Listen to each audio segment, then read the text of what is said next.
welcome. My name is John, and I'm just here to discuss movies on the YT. And today, I felt like discussing the new Wonder Woman movie, the new DCEU movie, Wonder Woman 1984, which has turned out to be fairly divisive. And so I just felt like sharing my thoughts and opinion. So let's get started. I'm not going to worry too much about spoilers since this movie has been out for a little while now, and we're going to start by talking about the action. Overall, I thought the action for the most part was very well handled.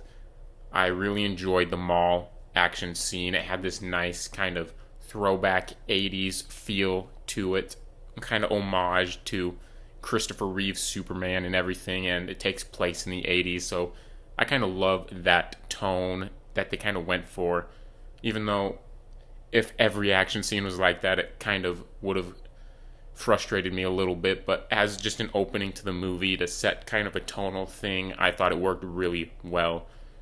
And I think the kind of final battle between Cheetah, the fully grown Cheetah as Cheetah, and Wonder Woman, I thought the fight itself was really good, even though there were some visual issues I had with that scene. I thought the fight itself as a fight was pretty well handled and well done. But I do have some issues that revolve around some of the way the effects are handled. For instance, when she's the running effect and the flying effect, they just feel outdated to me. And I don't know if they're doing that just to pay homage to 80s stuff. And I love it when it does the homage stuff in terms of the tone and the flamboyant flair of the colors and stuff.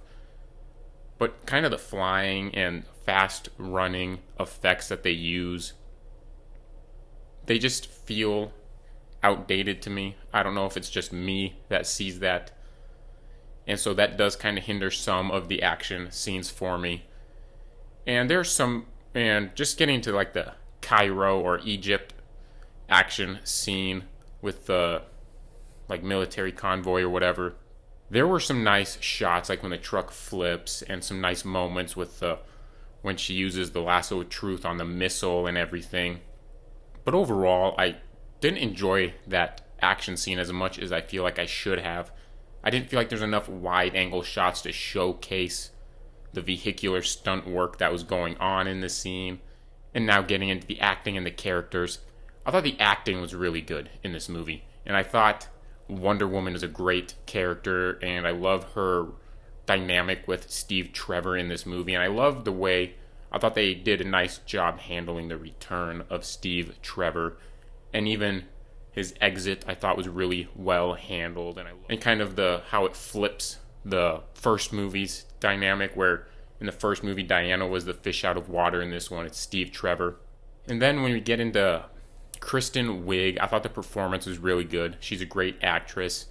And Barbara Minerva, I think she works fine for her role. You know, she's got a motivation that a lot of people can relate to.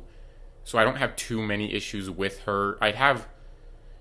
If she was like if she was the actual like main big bad, it wouldn't work entirely well for me with motivation wise. But I think for her role in the movie, she does a great job with it, and she's a great character for that role.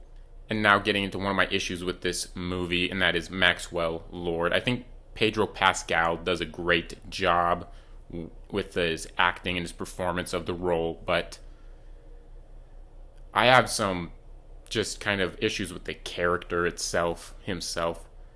He's just a power-hungry, generic villain, and for action movies, for like a straightforward action movie, for a spy movie or something, that works for me. That works for me, and I'm fine with that. But for comic book movies, when you have, I prefer them to either be like an Agent of Chaos type thing, like the Joker, or have their motivations, not their actions, but their motivations have to have some placement, kind of a noble motivation, you know, like Ocean Master, Killmonger, and like even Thanos. He's wanted to do it to help preserve resources so life can last longer, even though he's destroying half the life.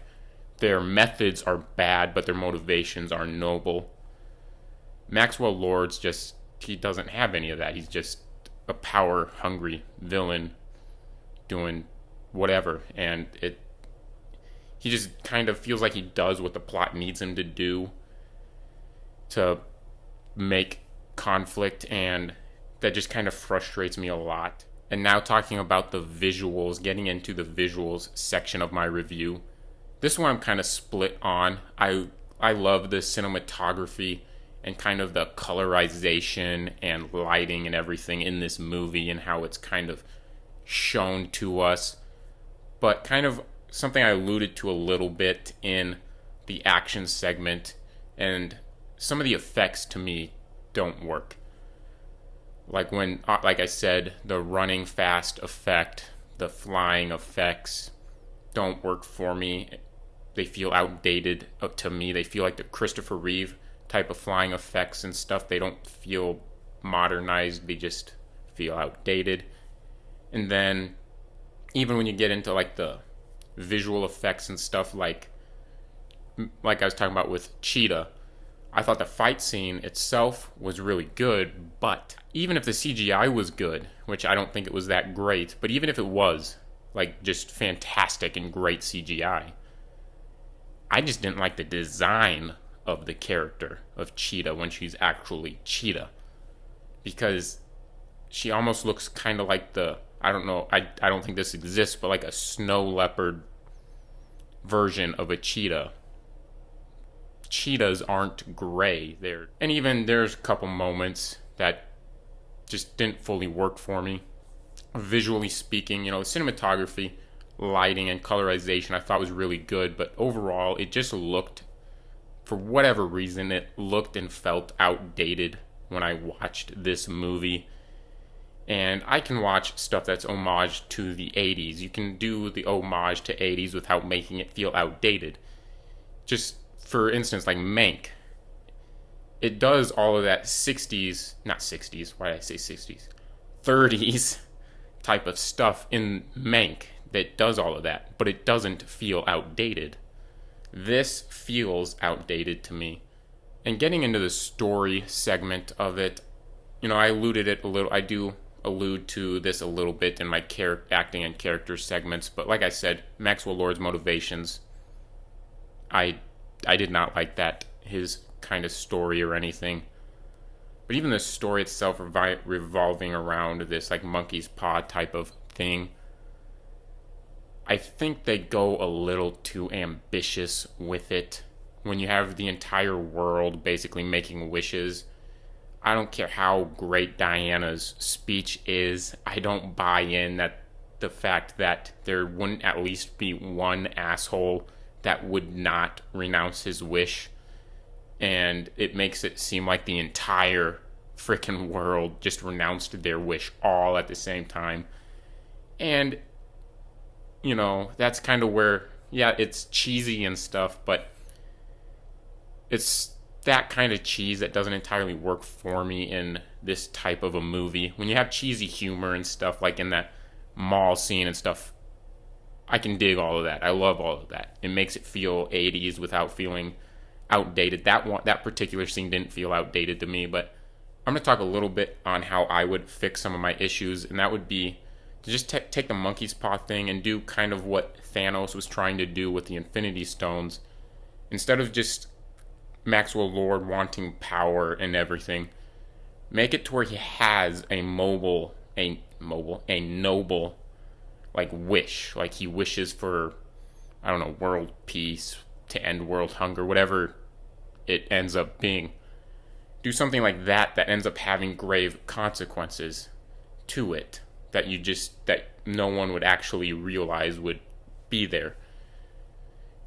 And then also at the end, if you have that many people making a wish, it would make much more sense if one person made like one wish, like sacrificed himself to make a wish that everybody else renounced their wish.